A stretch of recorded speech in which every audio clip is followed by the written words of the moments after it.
I'm Jennifer, sitting here in the silent courtroom, the judge's words still ringing in my ears. I'm reminded of the long and arduous journey that led me here. The battle for my inheritance has been a roller coaster of emotions, filled with betrayal, deception, and finally, justice. It all started on a fateful morning when the click of the front door lock shattered the peaceful silence of the early hours. My sister, Lily, walked into the kitchen with an air of unearned triumph, her husband, Ryan, trailing behind her like a shadow. Without a word of greeting, she scanned the room I had paid for and coldly declared, "Pack your things within 48 hours because this house is ours now." I was stunned. For a moment, I couldn't believe what I was hearing. This was the house I had saved from foreclosure, the house I had poured my heart and soul into for years. How could they just waltz in and claim it as their own? As I looked into their eyes, I saw nothing but greed and entitlement. They had no idea about the sacrifices I had made, the countless hours of hard work and dedication. They thought they were entitled to this house, to my future. But I refused to be a victim. I took a deep breath and summoned the strength to confront them. "Who is currently paying the mortgage on this house?" I asked, my voice calm but firm. The room fell silent. Lily and Ryan exchanged nervous glances, their smirks fading.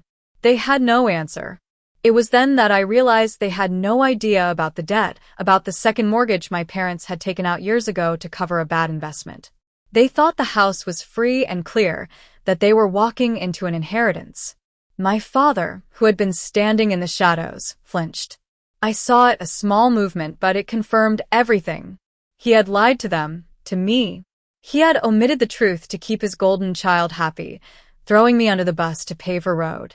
I felt a stinging sensation behind my eyes, but I forced it down. I was a data analyst, trained to find patterns and uncover the truth.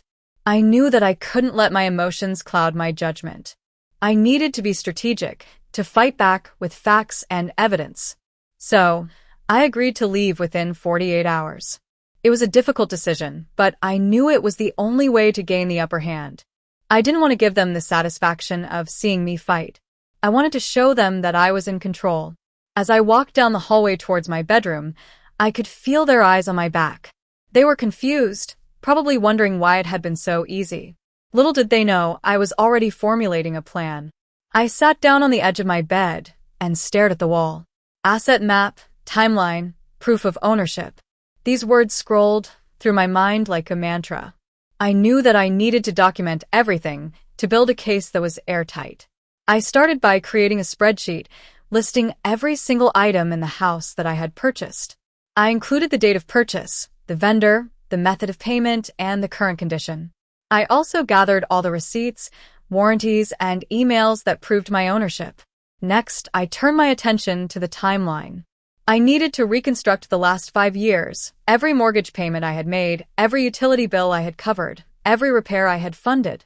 I pulled the bank statements and searched for the digital footprints. I wanted to show the court that I had been the one keeping the house afloat, that I had been the true owner all along. Finally, I focused on the proof. I knew that this was the most important part of my case. I needed to find evidence that would prove my parents had lied, that they had committed fraud. It was then that I discovered the quitclaim deed. It was a document that showed my parents had transferred half of the house to an LLC called Obsidian Ventures 6 months ago. I had never heard of this company, and my parents had never mentioned selling half of the house. I knew that this was the key to my case. I hired a lawyer, Sarah, to help me investigate. She was a fierce advocate, and she quickly discovered that Obsidian Ventures was a shell company, likely owned by the developers who wanted to build a luxury condominium on the land behind the house. It all made sense now. My parents had been desperate to save their investment, so they had sold half of the house to the developers. They had then recruited Lily to evict me, promising her a cut of the profits. But they had made a big mistake. They had underestimated me. I was not going to let them get away with it. I was going to fight for what was rightfully mine.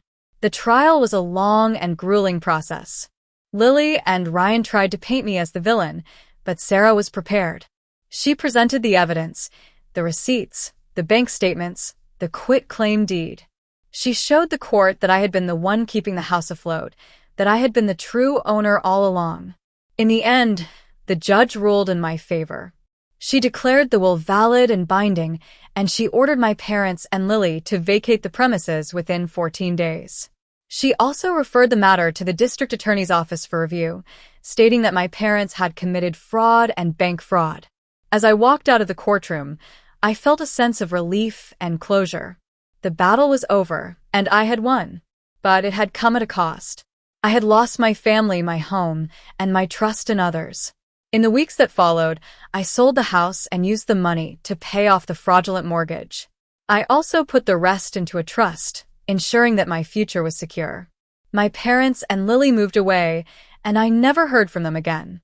It was a painful goodbye, but I knew it was for the best. I had learned a valuable lesson about the importance of standing up for myself, of fighting for what is right. Now, 6 months later, I'm sitting in the kitchen of my new apartment. It's a small, cozy place, but it's mine. The floors are polished concrete, the furniture is new, and the coffee in my mug is hot and bitter. I open my laptop and start working on a new project. The data is waiting to be analyzed, the patterns are waiting to be found. I take a sip of coffee and feel the warmth spread through my chest. I'm Jennifer, and for the first time in my life, the ledger is balanced.